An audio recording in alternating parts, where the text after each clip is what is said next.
Primeiro, quero agradecer, né, a presença de todos que puderam comparecer agora na live, nesse momento. É uma informação importante, né, uma mudança que a gente vai ter bastante importante, nossa forma, né, de tributar, né, para os próximos anos. A nossa ideia, a nossa intenção é que a gente faça essas lives com mais recorrência, para a gente tratar de assuntos que são relevantes, de interesse de vocês. Então, a gente vai mandar uma enquete para vocês para definir esses temas e a periodicidade. Se vocês acham interessante a gente fazer todo mês uma live com um assunto que é de importância para vocês, a cada 2 meses, então a gente vai mandar para vocês, né, esse pedido para que vocês falem o que vocês querem, né, de informação para a gente formatar e ter esse momento aqui mesmo de interação. Nós vamos fazer essa apresentação, como o Marcelo falou no início, de uma forma bem objetiva, para a gente conseguir passar as informações dentro de um contexto maior para vocês. As particularidades a gente vai tratar, né? Então, só um minutinho, tem gente pedindo o link aqui. As particularidades a gente vai tratar, então, o que a gente pede é que no final, né, vocês coloquem os posicionamentos de vocês, o áudio vai estar aberto para poder participar. Então, a gente consegue já ter essa tratativa dos assuntos que são mais relevantes. Então, aqui é mais um bate-papo hoje, né? Não vai ser nada técnico, para poder ficar bem tranquilo para todo mundo. E no final, a gente troca essas informações de acordo com as dúvidas, né? Com o interesse maior de vocês. E, como eu falei, a particularidade a gente trata com vocês aí no dia a dia, para a gente poder ganhar o tempo aqui nessa nossa live. Deixa eu só mandar mais um link aqui que estão me pedindo, e a gente já começa. Só um segundo, por favor. A gente já inicia, me perdoa aqui, mas só para a gente começar. Só um segundinho.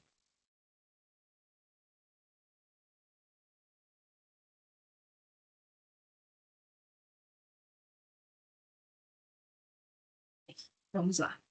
Bom, então, o que é, na verdade, né, a reforma tributária?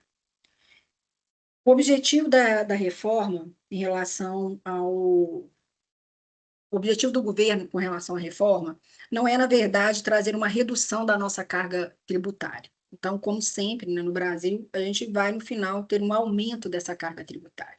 Então, o objetivo é verticalizar essa tributação. O que é isso? Hoje, a gente tem um sistema tributário muito confuso. Então, a prefeitura tem uma forma de arrecadar, o governo tem uma outra, o Estado tem uma outra forma de arrecadar, e a União tem uma forma de arrecadar. E acaba que, dentro desse contexto, que ele é confuso, então, para alguns tipos de impostos, como, por exemplo, o ICMS, você tem, de fato, mais de 1.000 legislações para poder definir como que você faz a apuração desse imposto. Então, além de trazer, né, uma confusão para o entendimento dessas leis e fazer a tributação correta do imposto, né, a apuração correta e induzindo muitas pessoas ao erro, o governo resolveu, de fato, verticalizar essa forma, né, de cobrança do imposto. Então, ele criou um sistema onde essa prestação de serviços, né, ou venda de mercadorias, ela vai ser integrada em um único sistema de apuração. Então, a ideia é que, no ato dessa prestação de serviço ou do consumo, esse imposto ele seja distribuído entre todos os entes federativos. Então, na verdade, quando ele fala que ele vai diminuir os tributos, ele está pensando na facilitação de apuração desses tributos, com o objetivo, no final, de evitar a sonegação e as fraudes fiscais. Então, quando ele fala de simplificar o sistema, é dentro de um sistema único de tributação, onde no ato da prestação de serviço ou do consumo, toda essa carga tributária já vai ser apurada e distribuída entre os entes federativos. Então, quando ele fala que ele está buscando uma justiça tributária, na verdade é mais um pretexto para poder conseguir tributar, de fato, toda a cadeia produtiva, né? Então, não há aqui uma redução da carga tributária. Então, o que ele está fazendo é simplificar os sistemas de apuração desses impostos com o objetivo de evitar a sonegação, de evitar as fraudes. O Marcelo está conosco também nessa live, né? Então, ele vai entrar em algum momento aí, colocando alguma informação. Então, ele está participando conosco e também no final aí na solução das dúvidas, tá? Então, quais são essas etapas da reforma, né? O que o governo instituiu através disso? O IVA, que é o Imposto sobre Valor Agregado, ele foi subdividido aqui em dois tipos, né, de recolhimento. Então, a CBS, que veio incorporar o PIS e a COFINS, e o IBS, que veio incorporar o ISS e o ICMS. Então, se a gente presta atenção aqui, não houve uma extinção dos impostos. Na verdade, eles só mudaram de nome.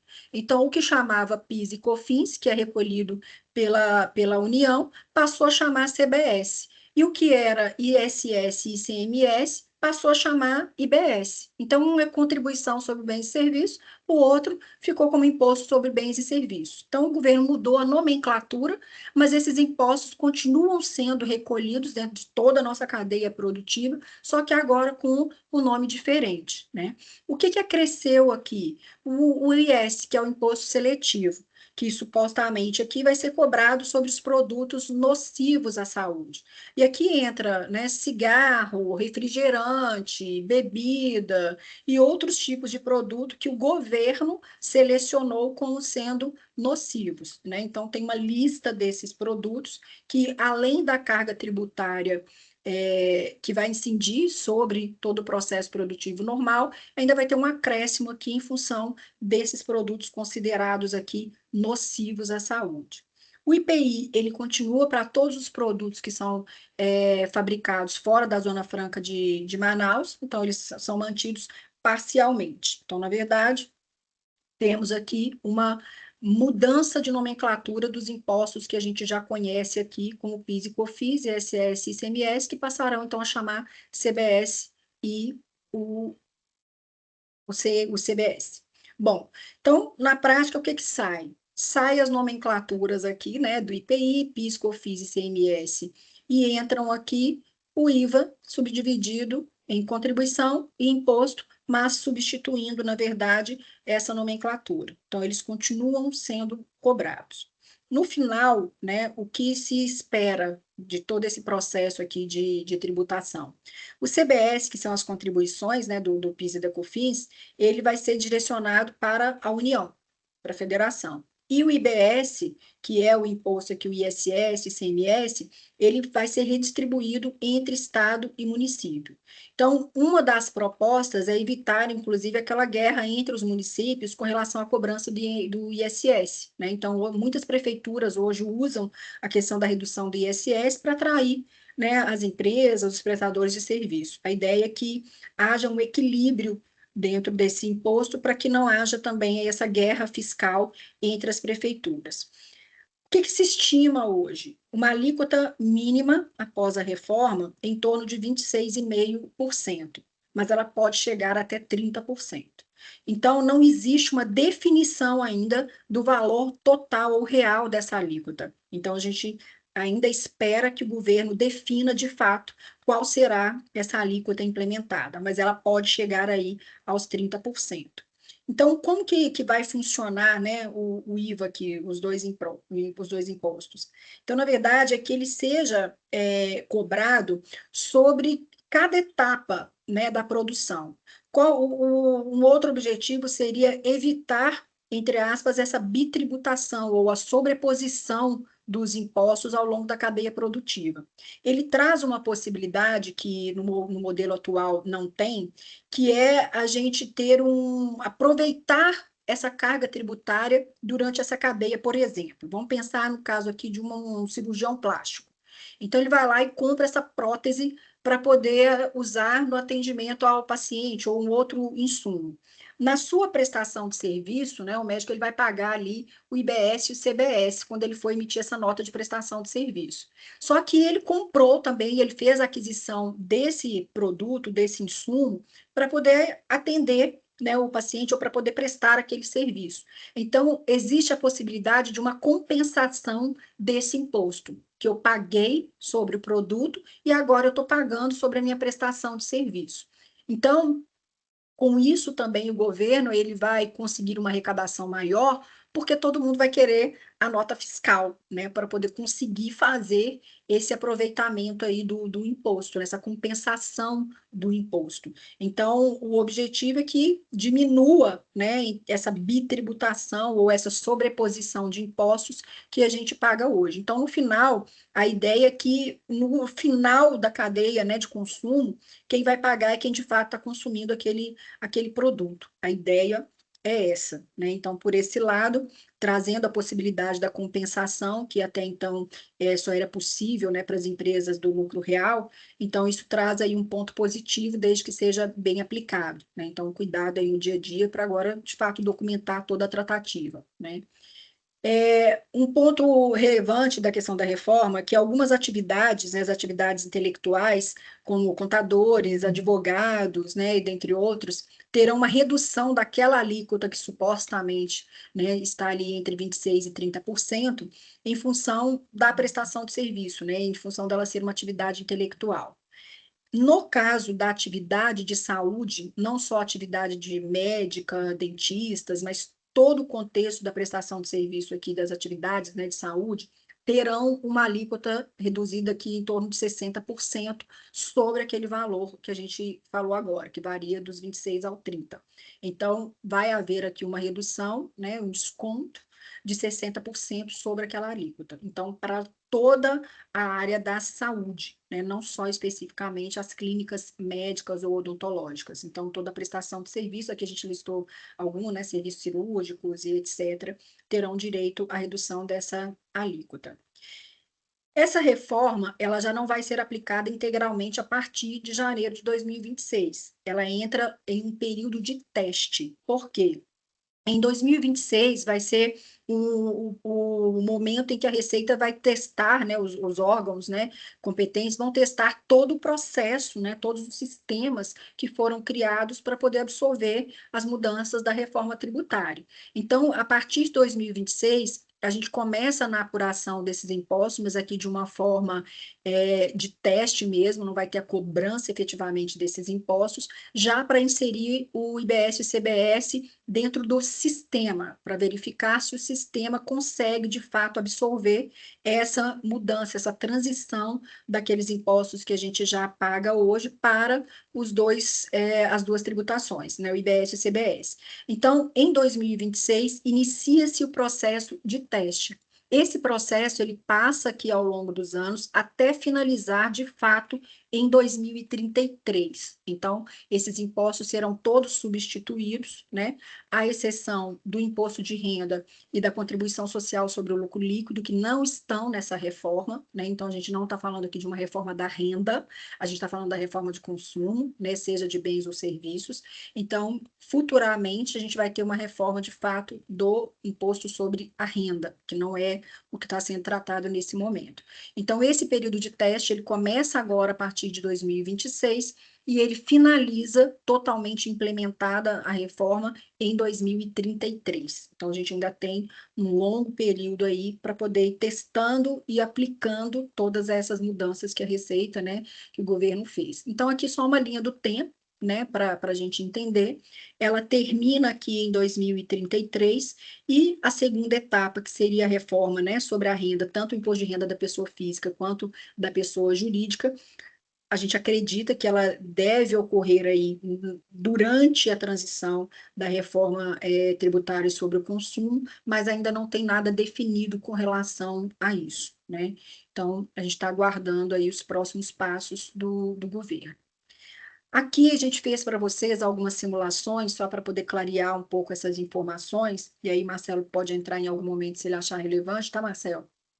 Que é o cálculo, né, de como ficaria essa carga tributária, e para efeito desse cálculo, a gente considerou uma alíquota intermediária ali em torno de 28% e um faturamento mensal aqui de R$ 50.000, tá?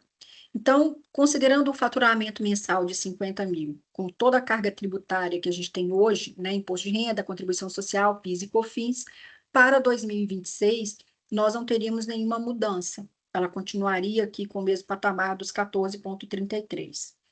Isso antes da reforma. Em 2026, a gente começa a fase de teste. Então, a princípio aqui, a gente já começa a incorporar uma cobrança simbólica aqui de 0,1% de IBS e 0,9% de CBS para o governo testar esse sistema de apuração. Tá?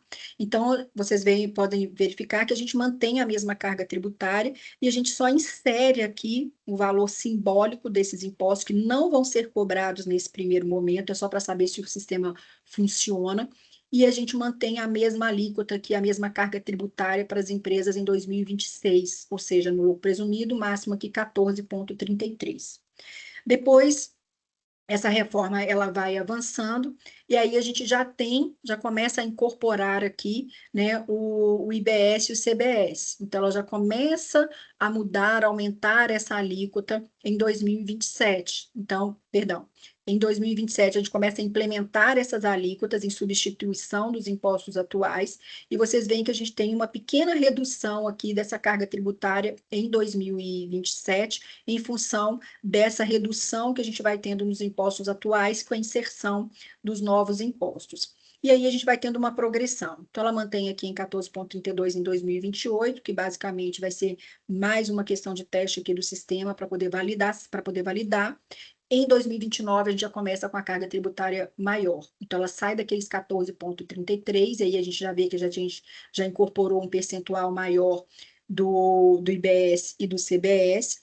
Lembrando que essas simulações, elas já estão considerando aquela redução dos 60% para a atividade da saúde, tá? Então, seria uma alíquota, né, real, entre aspas, aqui, considerando uma tributação em torno de 28%. Então, a gente já começa a sentir o aumento dessa carga tributária lá em 2029, que ela já passa para 14,74. 2030, ela passa para 15,20. Lembrando, gente, que é com as informações que a gente tem até o momento. O governo ainda não definiu essa alíquota padrão para que fosse, inclusive, inserido esses descontos, aqui no caso da atividade de saúde, os 60%. A gente está considerando essa média que, a princípio, né, eles determinaram, mas isso aqui ainda não está, o martelo não bater o martelo nisso aqui ainda, tá? Mas a gente já considera, né, que essa alíquota não vai ser menor do que o que foi colocado até agora, então a gente está fazendo um cálculo bem pé no chão. E lá em 2031, essa alíquota passa total para 15,63, em 2032, 16,12, e em 2033 ela chega aqui a 18,88. Então, a grosso modo, lá em 2033, a gente vai estar pagando aí, em média, 3,8%, 4% a mais de imposto no lucro presumido do que o que a gente paga hoje. Já tem uma luz no fim do túnel, como é que a gente consegue, né, amenizar? Existe uma possibilidade, que não é para todas as atividades que a gente está tratando aqui, somente para aquelas empresas que têm os pré-requisitos para uma equiparação hospitalar, que no final da reforma, para quem tem essa possibilidade, e alguns clientes nossos já estão, né, alguns de vocês já estão aqui nesse processo de equiparação, vai no final ter uma alíquota menor do que a gente tem hoje, né, que são os 14,33, em função da equiparação hospitalar. Então, para atividade de saúde, para quem tem os pré-requisitos para equiparação hospitalar, considerando os 60% de desconto e mais a redução do imposto de renda da contribuição social, no final, pode ser que essa alíquota seja menor do que a gente tem hoje, tá? Mas deixando claro, não é para todas as especialidades, não é para todo tipo de empresa de atividade médica ou odontológica. A gente tem que avaliar caso a caso, que é o que a gente está fazendo hoje com todos, né, vocês. Dentro daqui, como eu falei, a gente já tem alguns clientes que já estão nesse processo da equiparação hospitalar. Bom, empresas do Simples Nacional. A princípio, né, as empresas do Simples não vai mudar muita coisa, né? Nesse primeiro momento não muda nada. Em 2027 começa a transição, né? Então o CBS ele já começa a ser inserido dentro do DAS, né, da Guia de Arrecadação do Simples. Então não há uma mudança tributária, né, nem por faixa de faturamento, essas alíquotas não, elas não mudaram, e aí, por enquanto, na reforma, na lei da reforma, não fala que vai haver uma alteração, um aumento dessas alíquotas no Simples, vai apenas haver a substituição dos mesmos impostos atuais para o IBS e o CBS, mantendo as mesmas, né, as mesmas alíquotas para as faixas de faturamento que a gente tem hoje. Mas, até lá, tudo pode mudar, né? Então, no caso aqui do Simples Nacional, né, antes da reforma, que a gente pegou o mesmo faturamento, né, de 50 mil, para essa faixa de faturamento aí, em torno de 600 mil por ano, uma alíquota hoje no Simples de 17,85, né, o que confirma que na maioria dos casos das empresas de saúde, né, na maioria das empresas de vocês, o Simples Nacional não é uma alternativa, até porque essa alíquota aqui, ela varia de acordo com o faturamento, então ela é sempre uma projeção dos últimos 12 meses, então tem um impacto negativo aqui quando vocês têm um aumento de faturamento na PJ, então sim, o presumido acaba sendo a melhor opção, né? E a gente tem essa mudança, né, no Simples, que não vai acontecer um aumento da alíquota, como eu falei, esses impostos aqui vão ser redistribuídos entre o IBS e o CBS, mas mantendo os mesmos percentuais do que eles representam hoje dentro da carga tributária total do Simples. Então, na mesma proporção aqui, por exemplo, que o imposto de renda representa 24%, uma COFINS 14,92%, elas vão representar redistribuindo aqui entre o IBS e o CBS. Então, para o Simples, a princípio não muda nada, né? Então, continua aqui após a reforma com a mesma alíquota, né, para essa faixa de faturamento e assim para as demais, tá? Com relação a como, né, o governo vai conseguir verticalizar, né, essa retenção desses impostos. Tem um sistema que é o Emissor Nacional das Notas Fiscais, então toda e qualquer nota fiscal passa a ser emitida dentro desse sistema, né? Então, independente do município. Os municípios, eles são obrigados a aderir. Quem não fizer essa adesão é obrigado a compartilhar essas informações em tempo real dentro desse sistema, né? Então, ainda que as prefeituras mantenham o seu próprio sistema de emissão de notas, ele tem que ser compartilhado em tempo real com esse sistema de emissor, que é o Emissor Nacional das Notas Fiscais. Dessa forma, quando a gente, né, emite essa nota fiscal de prestação de serviço, o sistema já faz essa redistribuição da apuração tributária entre todos os entes federativos, né? Então, o que é da prefeitura vai para a prefeitura, o estado vai para o estado, e o que é da Receita, né, da União, vai para a União. Então, a partir desse sistema, né, toda essa parte de apuração dos impostos, ela começa a ficar, de fato, automática, né? Então, à medida que eu prestei o serviço, emiti a nota fiscal, esse imposto ele já é calculado e redistribuído aqui entre os entes federativos. Bom, o split payment. Isso aí é uma dúvida também muito fake news que apareceu aí nos últimos dias e toda a renda que cair na conta, né, Pix, etc., o governo automaticamente ele vai tributar. Isso é inviável, né, pela própria logística, que não tem como, né, as instituições financeiras aplicarem a carga tributária sobre todo o recurso que entra na nossa conta. Isso não é possível. Essa tributação, né, que o governo já vai tributar na medida que a gente prestar o serviço, ela precisa ser identificada. E ela vai ser identificada através daquele sistema de emissão de notas. Então, não é todo e qualquer dinheiro que transita na nossa conta que vai ter a tributação imediata. Então, essa tributação, ela é referente à nossa prestação de serviço ou o consumo, né?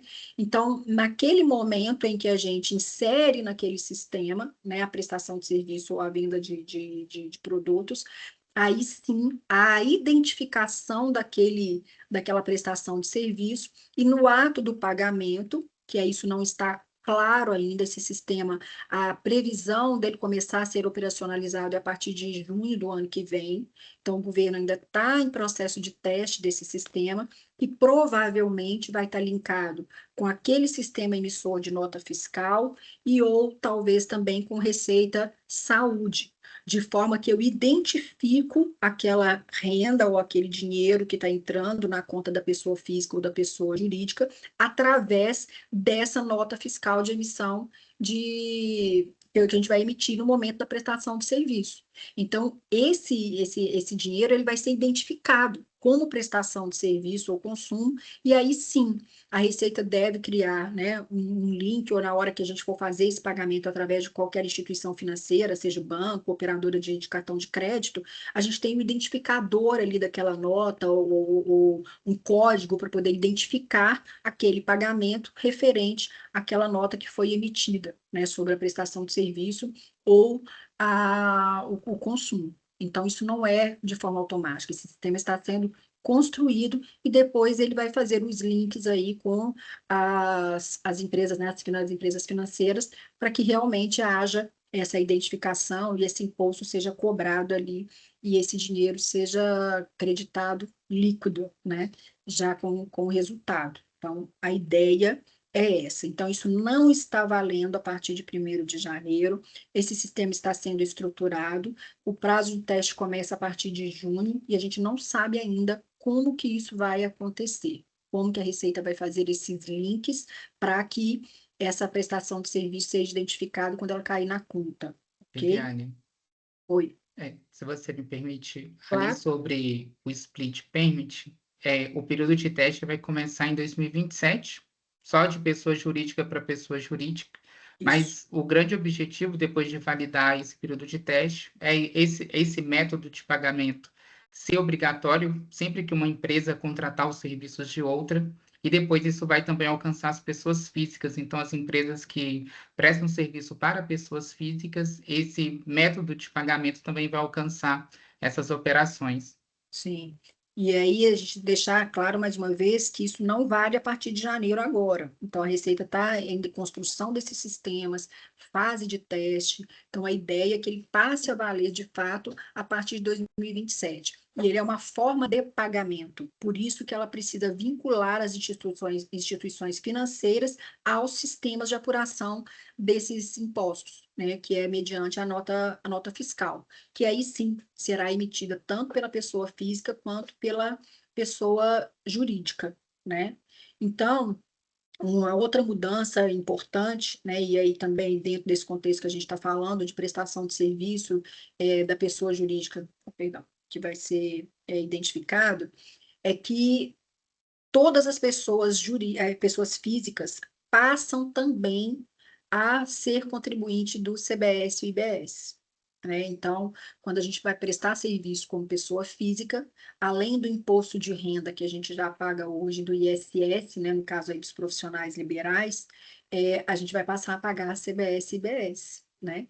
Para isso, a Receita vai criar um CNPJ específico, deixando claro que esse CNPJ não transforma a pessoa física em uma pessoa jurídica, ele vai ser apenas um código para poder identificar essa prestação de serviço pela pessoa física, e a gente não sabe também, porque essa informação não está clara, se ele vai estar linkado ao Receita Saúde na hora da emissão do recibo, que vocês já fazem hoje através do ICAC, se ele vai ser feito através daquele sistema de emissão de nota fiscal, e a Receita vai substituir pelo Receita Saúde, isso não está claro, né? Então, ainda está em fase de teste. Então, essa mudança, ela passa a ocorrer ali também a partir de 2027, né?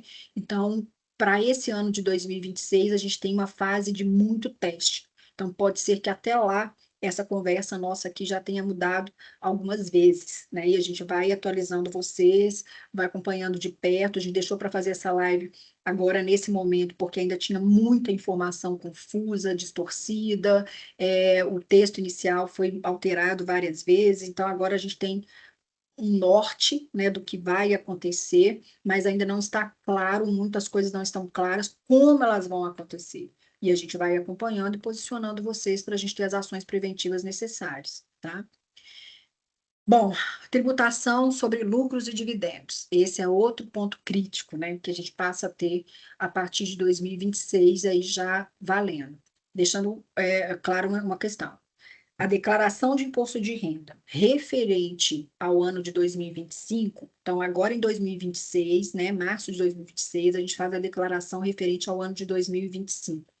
Não tem nenhuma mudança com relação a toda a movimentação que a gente teve em 2025. Qual que é o ponto de atenção aqui? como começa a ocorrer a tributação dos lucros, né, e dividendos, a distribuição de lucros a partir de 2026, e aí já a partir de janeiro, de fato, a gente precisa antecipar a distribuição de lucro que foi apurado ainda nesse ano, ok? Então, tudo que vocês tiverem de distribuição de lucro, dinheiro que tiver na conta da PJ, para distribuir, a nossa orientação é distribua, transfira para a conta da pessoa jurídica, deixando apenas aqueles valores provisionados, né, que a gente passa para vocês aí nas planilhas de repasse, dos impostos, né, as despesas principais que a gente tem ali da pessoa jurídica que tem que ser pagas durante o mês de dezembro, mas o que for de fato retirada, né, de lucro, distribuição de lucros, a gente está orientando que vocês façam essa distribuição. Então, tem uma orientação, né, por parte do governo, vou falar isso um pouquinho mais para frente, só antecipando, que a gente pode fazer uma ata, né, informando do valor que tem a distribuir, para que ele possa ser distribuído aí nos próximos 3 anos. Mas, como a gente mora no Brasil e tudo pode mudar, né, na madrugada, o que a gente tem orientado é que essa distribuição seja feita ainda esse ano, né, seja feito esse ano. A nossa ministra, Gleisi Hoffmann, ela já fez alguns comentários bastante equivocados, né? Chamando, né, os empresários de muitas coisas desagradáveis.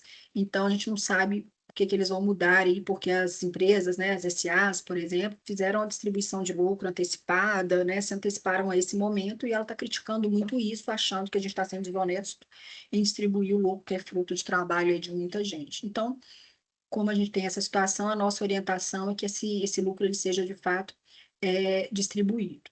Então, com relação à tributação, vai haver, a partir agora, né, de 2026, essa tributação sobre o lucro e dividendos, então 10% aí, então já vai ficar retido na fonte para quem fizer a distribuição mensal aqui de 50 mil, vindo de uma única pessoa jurídica, né? Se você recebe de mais de uma pessoa jurídica, então aí é 50 mil por, né, pessoa jurídica que vai fazer esse repasse.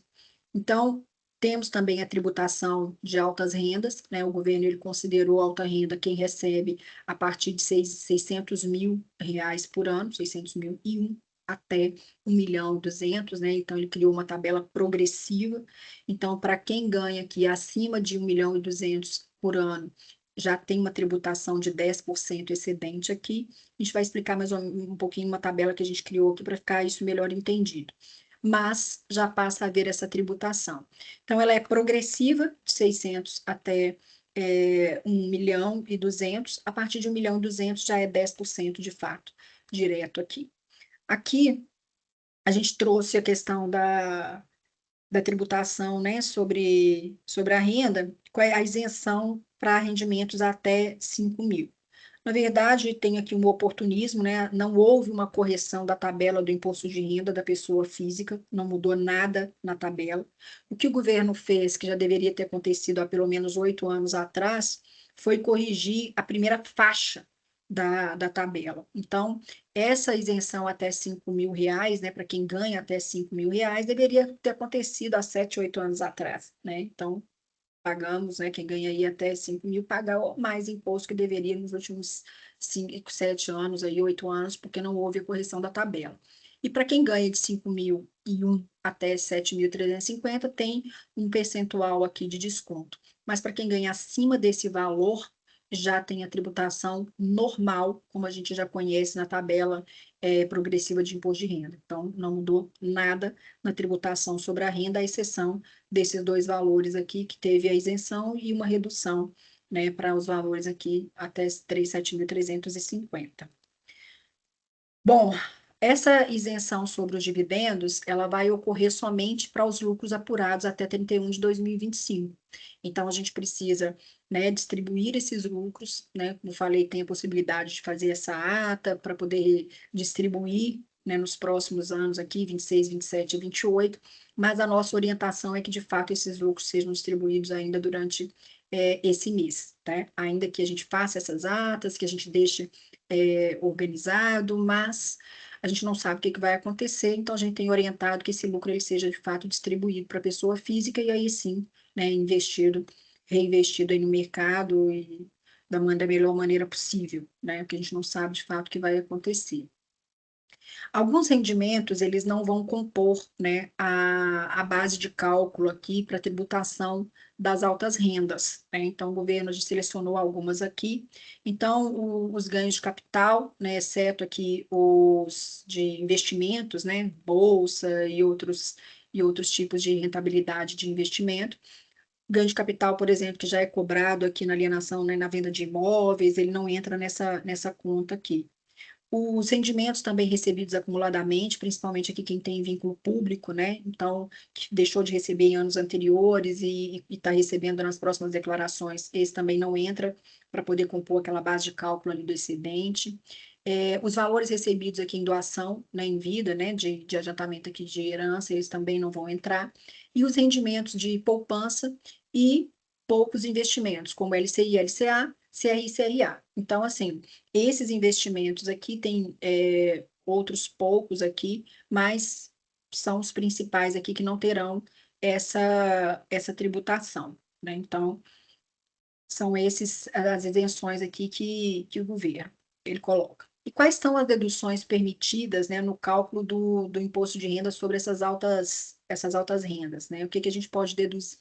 A gente pode deduzir o imposto sobre a renda que já foi apurado na declaração de ajuste anual, com essa tabelinha que já vou mostrar aqui vai ficar mais claro. O imposto, né, sobre a renda aqui de pessoas físicas que foram retidas exclusivamente na fonte. Imposto de renda sobre alguns tipos de investimento, né, que foram apurados. Imposto de renda pago definitivamente aqui sobre alguns tipos de rendimentos também da base mínima, que é um pouco confuso, mas a gente vai mostrar nessa tabelinha como é que fica. Aí tem uma informação aqui do governo, na hora que a gente apura, né, considerando essas isenções do imposto que foi retido já de tributação exclusiva. Então, tem alguns componentes aqui que, se no final, né, que a gente fizer essa apuração, aqueles 10% ele for menor do que o imposto apurado na declaração de imposto de renda, não há que se fazer uma complementação. Mas se ele for menor do que aquela alíquota mínima dos 10% sobre a renda total, aí sim teria que fazer uma complementação desse imposto, porque ele já não foi pago aqui durante o imposto, né? A apuração do imposto. Então, talvez a gente consiga até restituir, entre aspas, aí algum valor. Então, como que fica essa questão aqui do imposto sobre as altas rendas? Então, para os rendimentos totais aqui até 600 mil, continua como está, não tem um adicional aqui de imposto sobre essas rendas. Uma pessoa que teve aqui 800 mil no ano, por exemplo, ela vai estar sujeita a uma alíquota adicional de imposto de 3,33, então ela vai recolher 26.640 sobre essa renda dos 800 mil, né, além do imposto. E tem aqueles rendimentos, né, que a gente colocou aqui até um exemplo de um cliente real aqui, que ele teve uma renda anual aqui de 1.380.000, a alíquota dele já é 10%, que ultrapassou aqueles 1.200.000 no ano, e ele teria um imposto a recolher aqui de 138 mil. Então, como que fica isso aqui no final, né, das altas rendas? Então, a pessoa teve um rendimento total de 1.380.000, 10% de adicional sobre esse valor seria 138 mil. Porém, na declaração de ajuste anual, o imposto apurado, né, total sobre essa renda foi de 313 mil reais. E teve uma retenção aqui de imposto, né, de retido exclusivamente na fonte, aqui em torno de 10 mil reais. Então, no final aqui, essa pessoa estaria pagando em torno de 323 mil. Como que entra a questão da compensação do imposto? Então, ela teria uma alíquota mínima a recolher aqui sobre a renda total dela, daquelas 1.380.000, de 138 mil.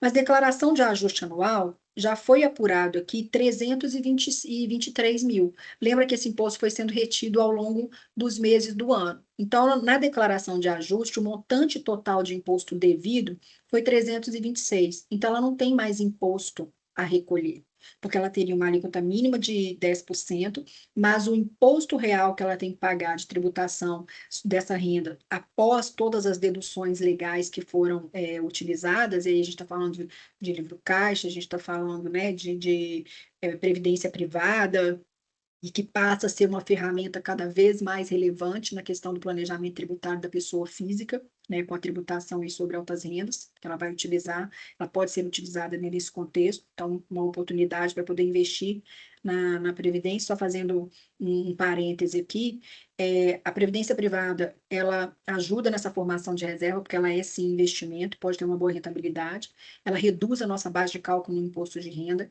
e ela não tem a tributação do ITCMD, que é a transmissão sobre herança, além de não passar pelo processo de inventário.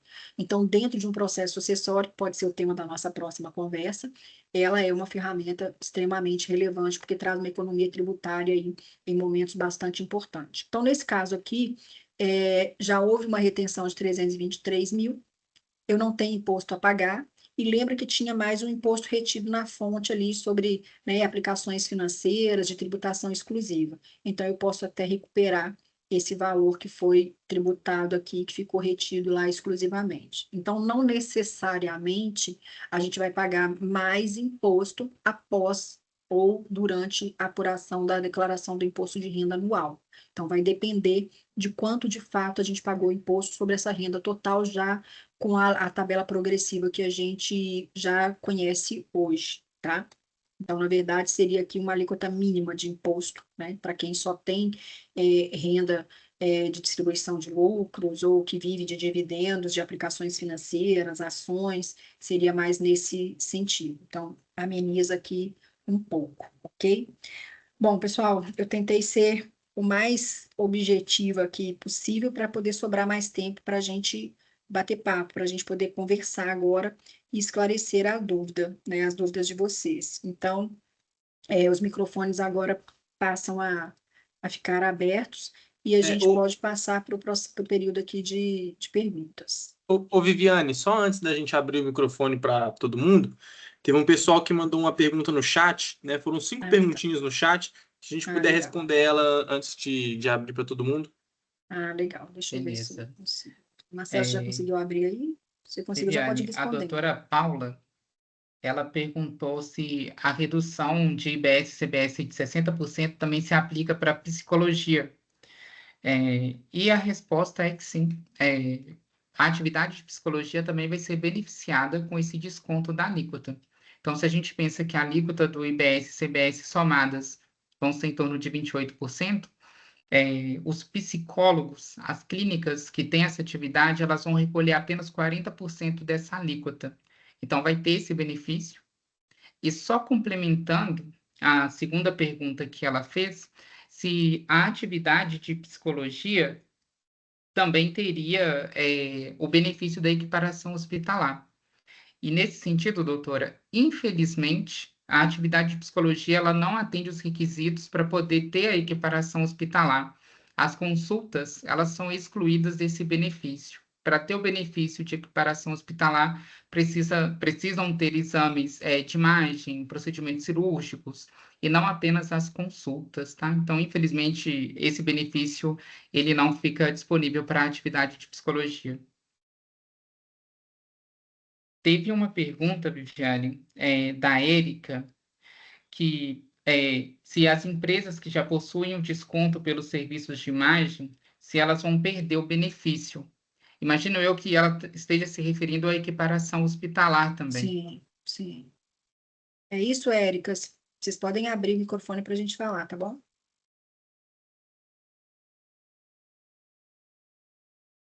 Ok? Bom, se for com relação à equiparação hospitalar, não perde, né? Então a gente está Não, usando até como uma. Viviane, Oi. não é em relação à equiparação hospitalar, não. É porque a gente tem aquele desconto que, que seria do lucro presumido, que seria de 14, a gente paga 9,15, né? Isso, Então, que a isso. gente tem aquele desconto dos 32%, a gente vai perder isso ou Não, isso não? aí é justamente a equiparação hospitalar, porque o que Ah, você tá. tem de redução de alíquota é o imposto de renda e a contribuição social, e eles não entram na reforma. Então, na verdade, a equiparação hospitalar, que é justamente a redução do imposto de renda e da contribuição social, ela continua e a gente pretende aplicar para todas as empresas que têm perfil. Ah, tá. tá? Então, Então, no não meu caso, perde. assim, eu não vou ter essa equiparação hospitalar porque eu já tenho Você já esse tem. benefício. Você já tem Tá. esse benefício. Você já paga a alíquota reduzida de imposto de renda e de contribuição social. Então, essa que é o benefício, né? Sim, sim, né? Porque, como eu falei, não ocorreu ainda uma reforma sobre a renda. Então, não engloba o imposto de renda e a contribuição social. Isso aí está para o futuro. A gente acha que isso vai acontecer durante a implementação dessa reforma tributária, mas ainda não tem nada esclarecendo sobre isso. Então, por enquanto, permanecem as mesmas condições. Ok, obrigada. Tem uma pergunta, Viviane, que é do Dr. Gustavo Agra. Ele perguntou até quando a ata deve ser feita e se nós vamos avaliar caso a caso. A resposta, doutor, a ata tem que ser registrada até o dia 31 de dezembro e nós estamos avaliando caso a caso. A partir de amanhã, vocês já vão começar a receber alguns contatos nossos, referentes à ata, referente a colocar no documento ali o valor de distribuição de lucros, para vocês fazerem essa distribuição agora e assegurar esse benefício da isenção. Sim. Então, assim, e como eu falei, né, mesmo fazendo ata, mesmo a gente se prevenindo, a orientação que a gente tem é, de fato, distribuir o lucro ainda esse ano. Tem uma pergunta, Viviane, da doutora Isadora Mioto, que é a seguinte: em caso de uma clínica empresa com vários sócios, seria mais interessante cada um ter o seu próprio CNPJ? Quer responder, Marcelo? Beleza. Doutora Isadora, é necessário ter uma análise específica, porque, assim, em termos gerais, ter uma clínica com muitos sócios, ela tem os seus lados positivos e negativos. O lado positivo é que vocês conseguem dividir os custos fixos dessa empresa, e financeiramente isso traz uma redução de custo. O lado negativo é que quando você divide a empresa com muitos sócios, vocês se expõem ao risco da responsabilidade compartilhada, além de ficar sujeito ao adicional de imposto de renda, porque o faturamento de todos vocês são somados. Caso vocês tenham ali fontes pagadoras que viabilizam vocês terem uma empresa individual, uma fonte que possibilite um faturamento acima de R$ 120 mil por ano, avaliar uma possibilidade de cada um ter a sua própria empresa é uma estratégia muito interessante, tá? Se você quiser, doutora, pode enviar para a gente um e-mail ou nos ligar e colocar para a gente a situação concreta que a gente te auxilia nessa tomada de decisão. Sim. Em relação à distribuição de lucros, né, Marcelo, não é um problema, porque ela é do CNPJ para aquele CPF, né? Então, a cobrança sobre o lucro vai incidir para quem tem essa distribuição a partir de 50 mil, não pelo número de sócios que a empresa tem. Então, com relação à distribuição de lucros, mantém essa lógica aí dos 50 mil de distribuição, né, daquele CNPJ para aquele CPF, né, do sócio. Então, não tem essa, com relação à distribuição de lucros, não altera muito. Tem na questão da apuração da carga tributária total, aí, em função do adicional de imposto de renda, aí sim, aí a gente pode conversar em particular e analisar, né, o caso de vocês em separado, tá? A gente tem uma pergunta aqui, doutor Alexandre Dias. Tudo bem, doutor Alexandre? Então, minha preocupação com a previdência privada é se essa mudança constante de regras não é um problema se tratando de um investimento de longo prazo. Então, na verdade, não. Por quê? O governo ele tem muito interesse em que a gente aplique em previdência privada, até porque a grande parte dessas aplicações estão no Tesouro Direto, que é o dinheiro que o governo usa para poder fazer a máquina girar também, né? Então, os benefícios fiscais que o governo oferece na previdência privada não é porque ele é legal com a gente, é porque isso beneficia a própria máquina, né, do governo. Então, o governo não tem dinheiro, ele trabalha com o nosso dinheiro. Então, a previdência privada é um mecanismo que ele tem de dinheiro em caixa no longo prazo. Então, ele não tem interesse em acabar com esse tipo de benefício e nem de prejudicar, né, enquanto investimento para evitar que as pessoas invistam, pelo contrário, né? Então, ele incentiva aquele tipo de investimento que ele está ganhando alguma coisa, né? Então, não, ela continua sendo uma aplicação segura. A legislação que rege, né, as seguradoras, ela é muito rígida, ela não permite que o dinheiro da seguradora se misture com o nosso dinheiro.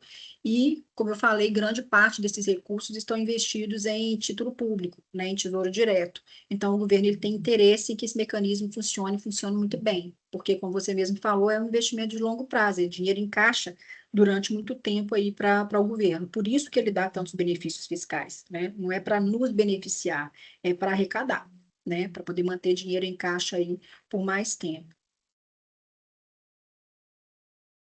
Tem uma próxima aqui, né? Distribuição antecipada. Os microfones também estão abertos, tá, gente? Se vocês quiserem fazer a pergunta por áudio, pode fazer também, tá? A distribuição antecipada de lucros para os próximos 3 anos deve ser feita, e nesse caso, com ata até dezembro deste mês. Então, essa ata é justamente para informar para a Receita Federal o que você tem de distribuição de lucros apurado até 31 de dezembro deste ano. A ata é só para eles te darem esse tempo para fazer a retirada. Se você não fizer a retirada até o final desse mês, com a ata, dá a possibilidade para poder retirar aí nos próximos 3 anos. Então, o objetivo da ata é esse, tá? Mas esse lucro tem que ser informado através dessa ata do que foi apurado até 31 de dezembro desse ano, e não dos próximos, dos anos subsequentes, tá? Você só tem um prazo maior para retirar, mas a apuração, a informação na ata tem que ser até agora.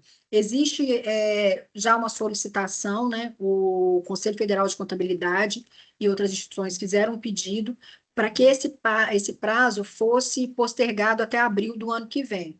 Eles não deram ainda uma decisão não tiveram uma decisão com relação a isso, então a gente não sabe se eles vão acatar ou não, né? Porque as empresas que de fato fazem apuração do exercício para distribuição de lucros, né, para acionistas como as SAs, as multinacionais, então fica numa situação bastante complicada, porque é muito difícil na verdade, você não consegue fazer o fechamento de uma empresa no dia 31, registrar uma ata no dia 31, com a distribuição de lucro já determinado o valor específico determinado. Isso é impossível, contabilmente isso é impossível de fazer, até porque bancos, cartórios não funcionam, é feriado nacional.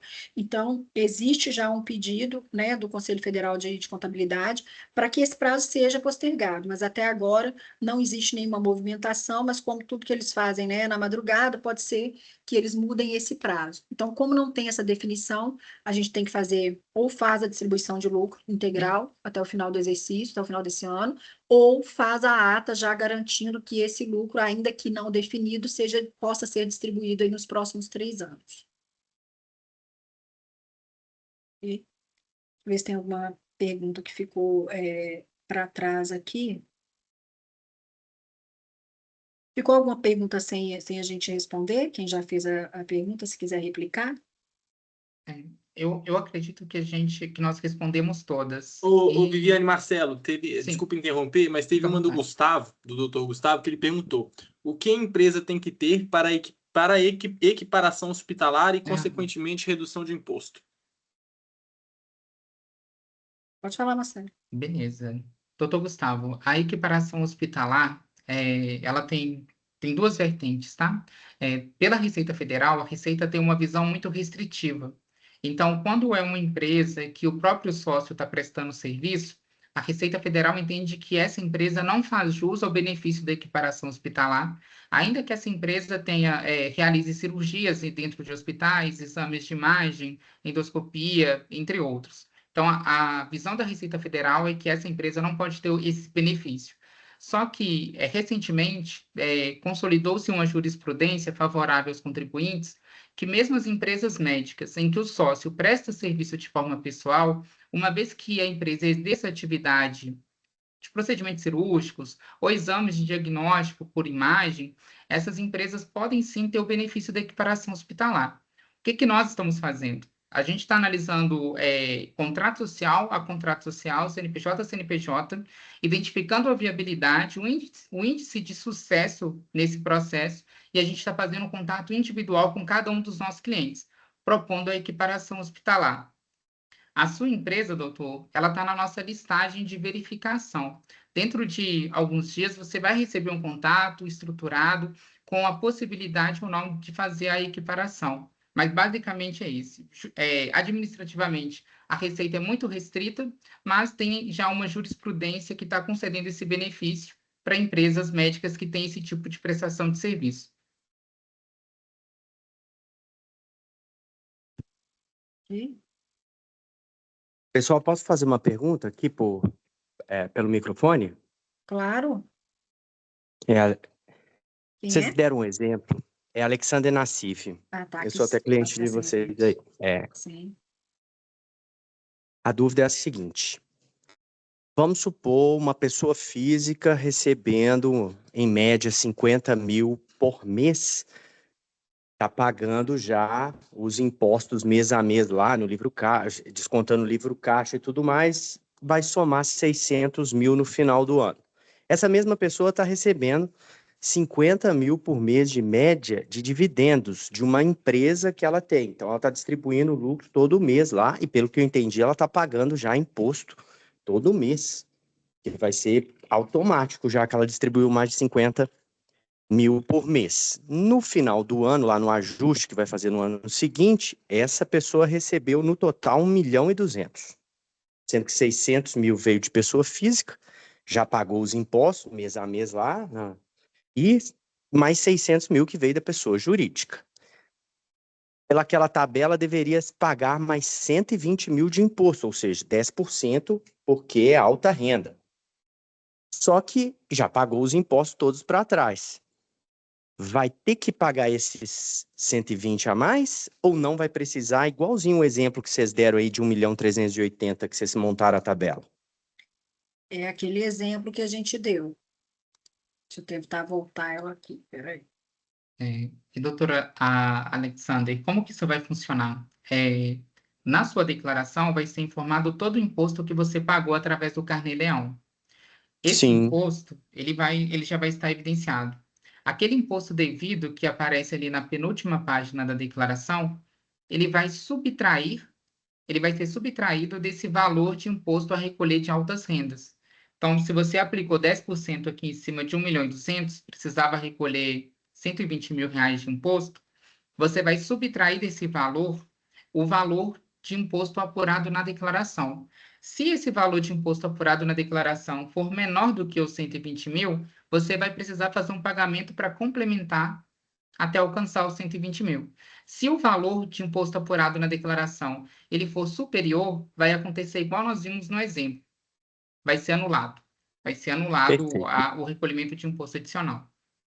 Independente de ter vindo metade de pessoa física e metade de pessoa jurídica. Exatamente. Inclusive, doutor, no caso da pessoa jurídica, essa distribuição de lucros que você recebeu, se houver a incidência do imposto na fonte, esse imposto que foi retido, ele também vai ser subtraído desse imposto de altas rendas lá no momento da declaração.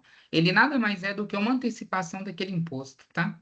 E na Sim, declaração, todo esse cálculo também vai acontecer de forma automática, provavelmente. obrigado. Então, vai haver uma compensação, né, encontro de contas aí, vamos dizer assim, desse imposto, né, sobre alta renda e o que você já pagou de fato. Então, quando o governo ele fala que vai ter uma alíquota mínima, um imposto mínimo, ele está se referindo, por exemplo, àquelas pessoas que só têm renda de dividendos, mas que até então não eram tributadas essas rendas. Então, havia o pagamento sobre lucros e dividendos e não havia nenhuma tributação independente do valor dessa retirada. Então, com isso, o que que ele fez? Ele soma o contexto de renda total que a gente tem, né, seja de fontes diversas, incluindo a prestação de serviço, de serviço através de PJ, com a distribuição de lucro, vai fazer toda a apuração normal no momento da declaração do imposto de renda e esse encontro de contas. Se eu já paguei tudo que eu deveria pagar dentro da minha declaração de imposto de renda, que excede a esse mínimo de 10%, eu não tenho mais o que pagar. Se eu paguei abaixo desse valor, né, e teve essa distribuição de lucro, ou somatória, eu deveria pagar mais porque eu recebi 1.200.000 no ano, eu vou pagar a diferença. Então, na verdade, vai haver esse encontro de contas aqui, conforme esse exemplo que a gente passou aqui para vocês. o que ameniza um pouco, né? Como eu falei, a gente não vai ter uma redução de carga tributária com a reforma tributária, a gente vai ter, de fato, uma redistribuição desses impostos. E no final, né, em função aí dessa tributação, o aumento da tributação na PJ e essa questão das altas rendas, a gente acaba pagando mais imposto que deveria, né? Infelizmente. Ok? Mais alguma pergunta? A gente está aqui aberto para vocês participarem, comentarem, para a gente poder esclarecer o máximo possível das dúvidas, que eu sei que é muita informação, né? Mas é o momento da gente esclarecer de fato, né, essas dúvidas, bater papo mesmo aqui para poder esclarecer. Estou recebendo algumas mensagens aqui de algumas pessoas que não conseguiram entrar, depois a gente vai tentar disponibilizar essa apresentação também, que ela está sendo gravada, então a gente vai disponibilizar para os clientes que não puderam participar, tá? Temos mais algum questionamento? Alguém gostaria de fazer algum posicionamento? Doutor Milton, que está aqui com a gente, doutora Maria Bernadette. E até saber, né, Viviane, se diante dessas informações, né, trouxe uma certa tranquilidade em termos da reforma tributária, vendo que os efeitos vão ser percebidos lá em 2029 e ainda há uma ação efetiva para poder diminuir esse impacto. Sim. E como que está sendo a expectativa deles, né, para passar por isso, enfim, é bem interessante também saber disso. Sim. Alguém quer fazer algum comentário, alguma pergunta além dessas que a gente já pontuou? Boa noite, Viviane. Alexandre aqui de novo, tudo bem? Tudo jóia. Deixa eu aproveitar, então eu vou abusar um pouquinho de vocês. Não, é para isso que a gente está aqui. Vocês fiquem à vontade, gente. Todo tipo de pergunta. Não existe pergunta que não seja relevante, não. Todas elas são para a gente poder entrar aqui no contexto e esclarecer, tá bom? Certo. Minha esposa tem uma loja com prestação de serviço. A partir de janeiro tem que emitir nota fiscal de cada serviço que ela prestar. Parece que já começa em janeiro agora. Por exemplo, prestou um serviço no valor de R$ 100. Tem que prestar emitir uma nota fiscal em cima disso também? Ela tem uma pessoa jurídica, doutor Alexandre? Isso, sim, uma pessoa jurídica. Perfeito. Sim, tá? A partir de janeiro ela vai. Na verdade, a emissão da nota fiscal já é válido hoje, tá? O que muda em janeiro é o local onde a nota fiscal vai ser emitida. Então, a partir de janeiro, empresas de Belo Horizonte vão fazer emissão através daquele emissor nacional. Esse programa, a gente baixa no sistema do governo. Ele é 100% online, tá? É bem, Ok. assim, é bem acessível. Basta fazer um cadastro para poder utilizar. Vai precisar do número de recibo das 2 últimas declarações de imposto de renda dela, fazer uma senha e acessar e fazer a emissão. Se você quiser, a gente pode entrar em contato com vocês amanhã e passar para vocês um passo a passo, que vai ser bem tranquilo para vocês emitirem. Ok, quero sim. Obrigado. As ordens. A gente Boa pode noite, disponibilizar. Viviane e Marcelo. Muito obrigado pela iniciativa, né, de elucidar tanta coisa importante aí para nossas vidas, nossas empresas. Sim. E eu tinha uma dúvida aqui, que é o seguinte: esse tributo sobre lucros e dividendos, ele vai ser analisado mês a mês, porque o faturamento nas empresas elas podem flutuar. Então, eu sei que acima de 50, acima de 60, vai chegar um valor no final do ano, acima de 600 mil, que seria tributado como super salário, né? Altas Vamos falar rendas, assim. Super altas rendas. Mas acontece que, às vezes, no mês você ficou lá, faturou 40, no outro mês 100, no outro mês 30, tem uma flutuação. Sim. Então, isso vai ser analisado de uma forma ponderada no final do ano, é mês a mês mesmo. Estourou o mês, você paga tudo que tem que pagar e o outro mês você não vai pagar. Como é que funciona isso? É assim mesmo, a retenção vai ser na fonte. Então, toda vez que você tiver uma apuração de uma distribuição de lucros, que ela for superior a 50 mil, já vai ter a retenção na fonte. E vai haver essa compensação no momento da declaração com relação às deduções que você tiver. Então, as deduções vão continuar sendo utilizadas, né? Como eu citei aqui o caso da Previdência Privada, para quem tem livro caixa. Então, essas deduções vão continuar ocorrendo, mas a retenção ela é na fonte e vai fazer aquele ajuste ali na declaração anual. Então, se você teve lá no mês, como você citou aí no exemplo, eu fiz uma retirada de 40 mil, não tive a retenção, mas no mês subsequente eu retirei 100, vai ser sobre os 100 a retenção. Mas é para complementar aí para o Alexandre, vai ser 100 na retenção, mas se no final do ano lá ele somar mais do que 600 de retirada, mesmo que em alguns meses foi 40, foi 30, Sim, e não sim. teve que pagar, nesse caso ele vai ter que pagar 10% em cima desse excedente aí, desses 40, desses 30 que ele não pagou mês a mês, lá no ajuste da declaração, não é isso? Sim. O governo, ele amarrou, né? Ele colocou ali um mínimo de isenção anual, que são 600 mil. O que ultrapassar isso daí, seja retido na fonte ou no momento do ajuste, a gente vai pagar a diferença. É isso mesmo. Ele não vai deixar, não deixou passar nada. Ou ele pega na entrada ou ele pega na saída, né? Então tá bem, se correr o bicho pega, né? Se ficar o bicho come. A gente está nessa situação. Então não tem muita saída além de usar essas deduções que a gente citou aqui, né? E aguardar as próximas movimentações. Como eu falei, a gente não teve ainda a reforma sobre a renda. Essa reforma ainda vai acontecer no futuro. A gente espera que seja no decorrer, mas a gente não tem certeza de como será.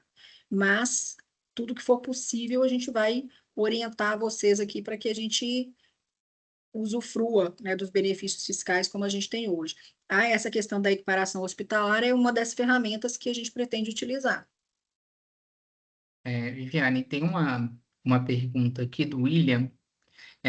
Considerando a reforma tributária, por que o planejamento tributário se torna um ponto tão relevante para a gestão das clínicas médicas? Assim, William, no caso do planejamento tributário, ele sempre foi muito importante. É através do planejamento que a empresa vai, antes de acontecer o pagamento de imposto, ela vai estimar o valor que ela vai pagar, o investimento que ela vai fazer, e uma decisão errada em termos de planejamento tributário pode fazer essa empresa pagar imposto de forma errada durante o ano todo e ter um prejuízo muito alto. A reforma tributária vai potencializar isso. Então, sabendo agora que em 2029 a carga tributária sobre empresas prestadoras de serviço vai ter um aumento, o ideal é já começar a fazer uma estruturação, avaliar os contratos de prestação de serviço que as clínicas possuem hoje, verificar a necessidade ou não de reajustar esses valores, qual é a possibilidade de uma negociação, porque, de uma forma geral, a carga tributária vai aumentar um pouco em 2029. E a gente ainda tem um tempo para poder estimar isso, preparar o fluxo de caixa da empresa e encontrar ali uma alternativa que a empresa ainda continue tendo uma saúde financeira estável e esse aumento de carga tributária não pese demasiadamente sobre o caixa da empresa. Sim. E dentro desse contexto também, né, a pergunta foi boa para a gente poder tocar num ponto mais abrangente aqui. Esse planejamento tributário, principalmente se tratando, né, de vocês, que é o público que a gente trabalha, a prestação de serviço aí do médico, né, do odontológica, a gente está falando aqui da prestação de serviço através da pessoa jurídica, mas também da prestação de serviço como pessoa física. Então, quando a gente fala de planejamento tributário, a gente está entendendo aqui, abrangendo as duas personalidades jurídicas. Por isso que a gente trata de livro caixa, previdência privada, né, analisa sempre o contexto das despesas pessoais dedutíveis, e na pessoa jurídica, qual é a melhor opção tributária, né? A gente citou aqui Simples Nacional, lucro presumido, em função da particularidade de cada prestação de serviço que ela, da opção aqui tributária, né, de acordo com a prestação de serviço, que a gente consegue de redução.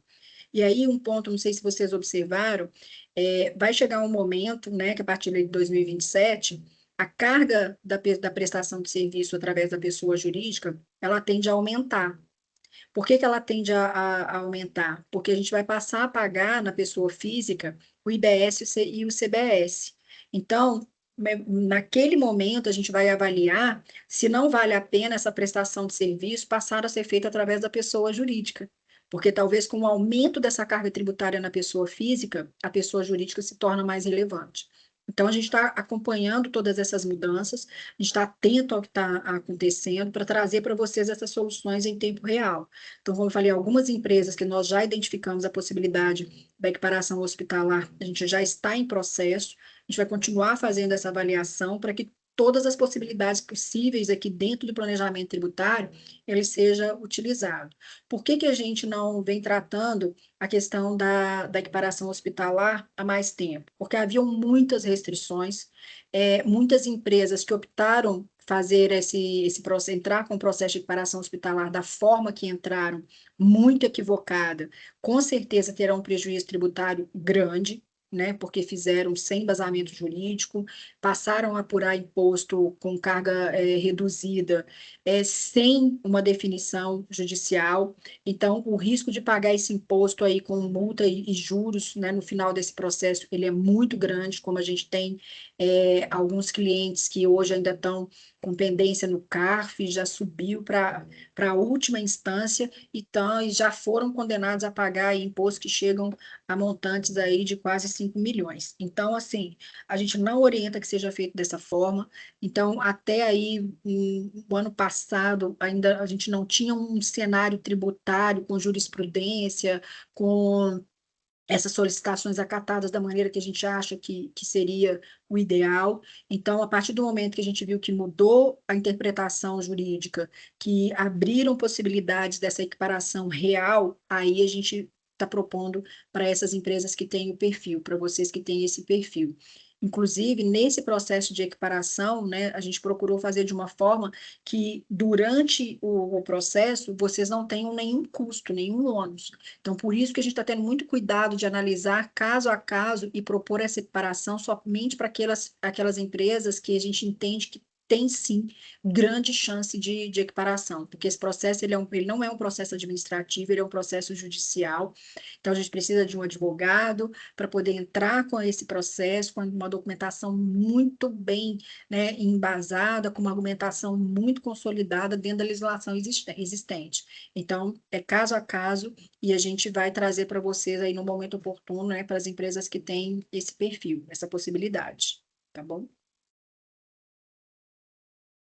Mais alguma dúvida?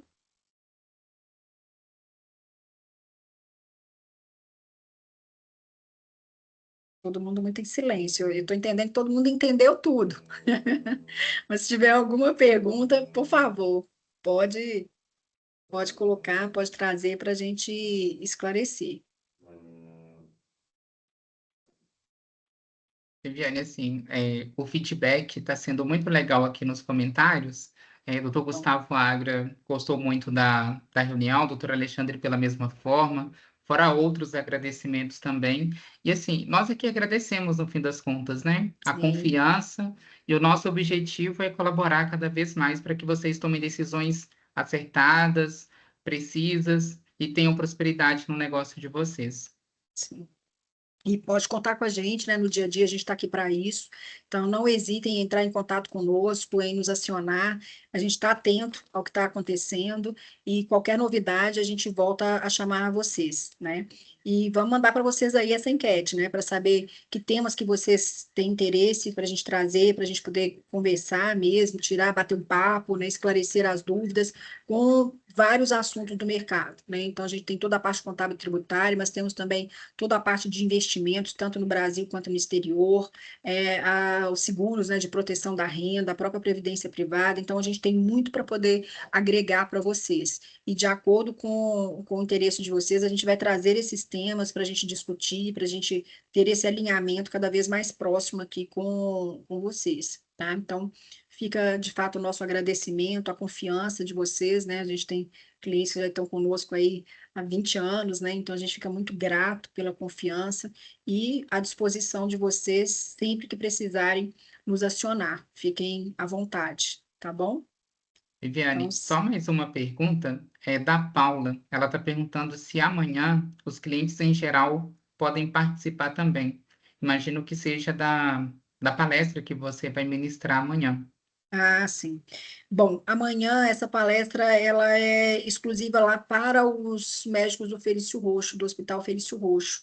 Então, esse link não vai ser disponibilizado né, para outras pessoas. Mas essa reunião que a gente fez hoje, essa apresentação, os meninos, né, vão preparar para a gente disponibilizar no YouTube, no Instagram, nas nossas redes, tá?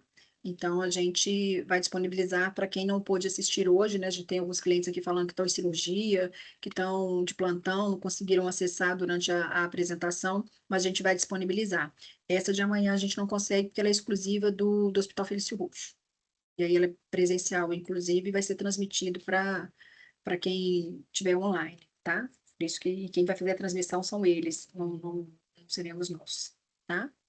A gente vai estar lá dando esse suporte para eles também. Ok? Mais alguma pergunta? Alguém gostaria de fazer algum questionamento, né? Doutor Sérgio Adriane está aqui com a gente, doutor Zé Maria Barros. Fiquem à vontade. Doutora Ana Rosali, fiquem à vontade para nos acionar. Doutora Isabel, a Pamela, se estiver aí também, fica à disposição de vocês para esclarecer as dúvidas que a gente não tratou aqui, se tiver mais alguma dúvida, ok? Doutor Luiz Fernando, obrigada. Doutor Luiz Cláudio, Viviane, sim. o doutor Luiz Fernando está com uma dúvida. A gente que já usufrui dessa equiparação, se judicialmente a gente não vai ter problema com isso. Não, né? Porque Não, a gente já usufruía isso legalmente, né? não. Algumas atividades, né, já está pacificado. Você nem precisaria de um processo jurídico para poder pedir a equiparação. Então, as empresas de endoscopia, radiologia, né, dentre outras atividades, não tem nem questionamento jurídico. Você já tem equiparação direta. Então, não entra dentro desse contexto, não, tá? A menos que o governo mude a lei, né, de hoje em diante, mas por enquanto não tem nenhuma conversa a respeito disso, é um direito já, antes mesmo da questão desse movimento da equiparação hospitalar, já essas atividades, né, essas especialidades já tinham a equiparação direta, então essa prerrogativa da redução dessas alíquotas, tanto do imposto de renda quanto da contribuição social, então não tem nenhum risco com relação a isso não, tá? Isso já era assim antes da questão da reforma, tá? Tem mais alguns comentários aqui. Obrigada pelo trabalho, obrigada, doutor Carlos. Muito obrigada pela participação, doutor Sérgio, muito obrigada também. Boa noite, o pessoal já está se despedindo aqui, a gente que agradece. E se tiver mais alguma dúvida, a gente vai ficar aqui para esclarecer, tá bom?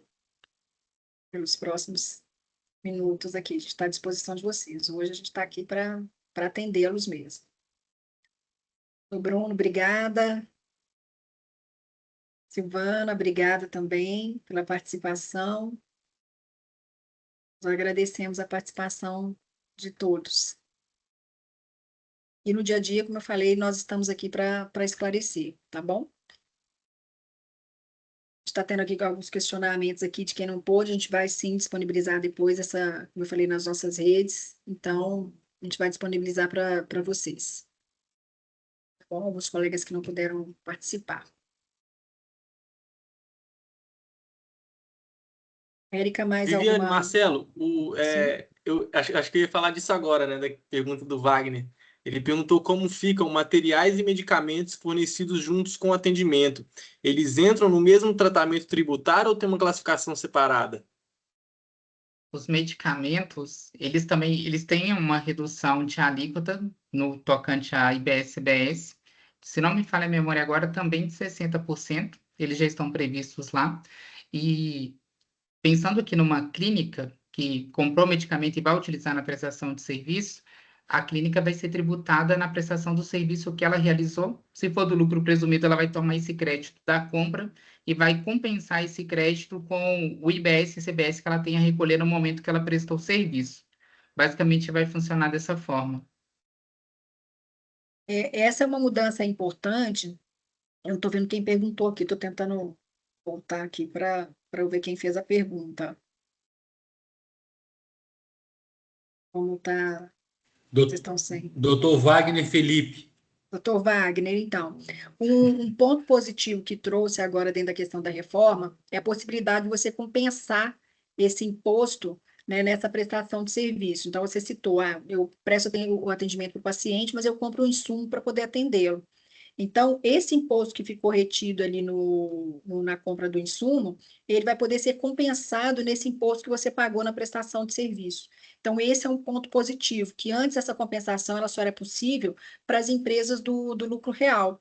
Então, agora, né, e aí, mais uma vez, né, o governo quer incentivar a gente pedir as notas fiscais, né, de tudo que a gente consumiu, que a gente prestar de serviço, possibilitando essa compensação do imposto que a gente vai pagar na prestação de serviço com o imposto que a gente pagou na compra desse insumo ou desse material que a gente utilizou aí, no caso, né, das atividades de saúde. Então, vai ser bem bacana esse ponto. Agora, tem que ter esse controle, né? Então, a compra tem que ser feita através da pessoa jurídica, da mesma forma que hoje você tem despesas, por exemplo, no livro caixa, que você tem que, né, comprar e comprovar na pessoa física, agora no lucro presumido, que antes era irrelevante na questão da redução da carga tributária, hoje vai fazer toda a diferença.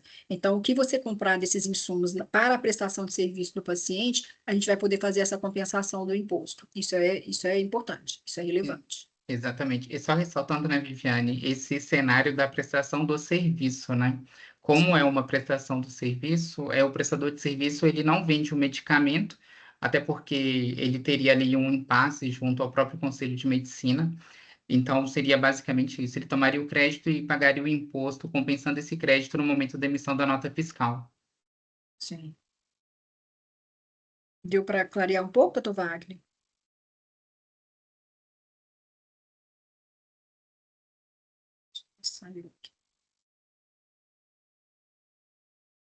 Doutor Wagner, ok?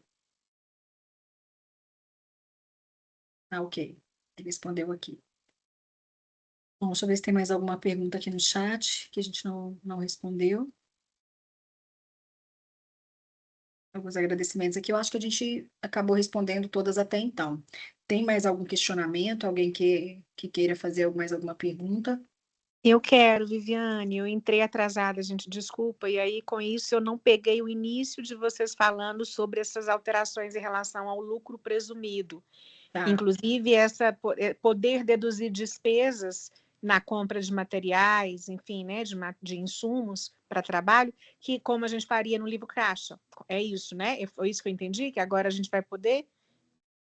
Você vai poder fazer uma compensação desses impostos. Então, aquele imposto que você vai pagar na prestação de serviço, que é o que você já paga hoje, quando faz a apuração do imposto, quando você compra esses insumos, né, na pessoa jurídica, e esse imposto que ficou retido lá, né, que a gente pagou na questão, quando você vai consumir esses insumos, você pode compensar com o imposto que você está pagando aqui na prestação de serviço. Então, no final, vai haver aí uma redução, né, dessa carga tributária, né, considerando aí essa compensação do imposto.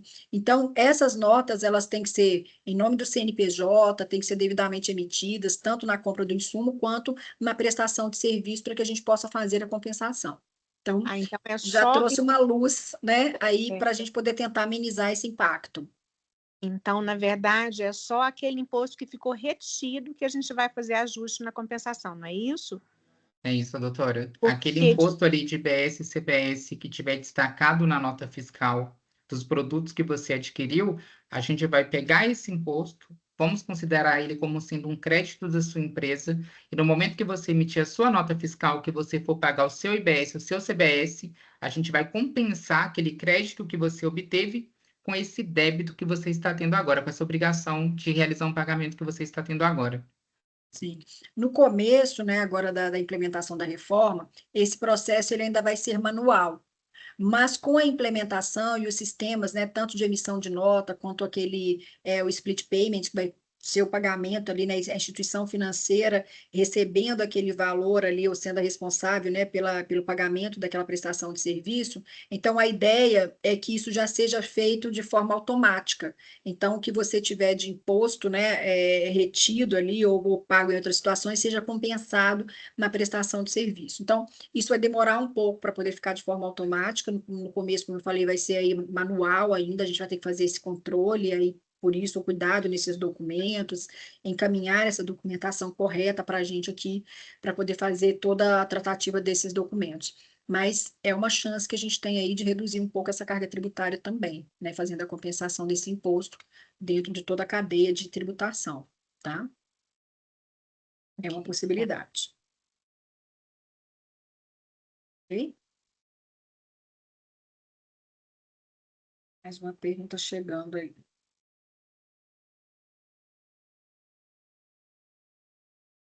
Pessoal, mais alguma pergunta? Alguém tem mais algum questionamento? Vocês acham que a gente já pode encerrar?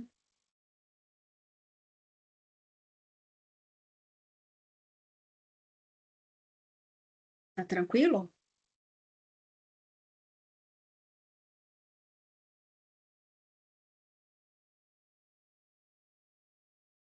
Acho que podemos encerrar então, né? Marcelo, alguém você tem mais alguma colocação? Assim, Michele, eu acho que a gente conseguiu ter êxito nessa difícil missão de traduzir a contabilidade de uma forma simples e esclarecer as dúvidas, né? E, assim, a gente vai estar sempre à disposição de vocês no dia a dia, tendo qualquer dúvida, algo que também talvez vocês tiveram dúvida agora, mas vocês não quiseram compartilhar a pergunta, pode mandar para a gente amanhã pelo nosso WhatsApp, por ligação, por e-mail, que nós vamos estar aqui à disposição de vocês, tá bom? Muito obrigado pela confiança e uma excelente noite para todos. Obrigada, gente. Boa noite. A gente vai se falando nas próximas oportunidades. A Érica, pode falar, Érica. Não, foi acidental. Ah, ok. Obrigada, gente. Boa noite. Eu que agradeço. Boa noite. noite. Boa noite, doutora Alexandre. Obrigada, doutora Alana, para participar aqui conosco. Doutora Alana, só chegou depois. Se tiver mais alguma informação, alguma dúvida, por favor, pode colocar aqui para a gente, tá bom? Estou ansiosa para ver o início que eu perdi.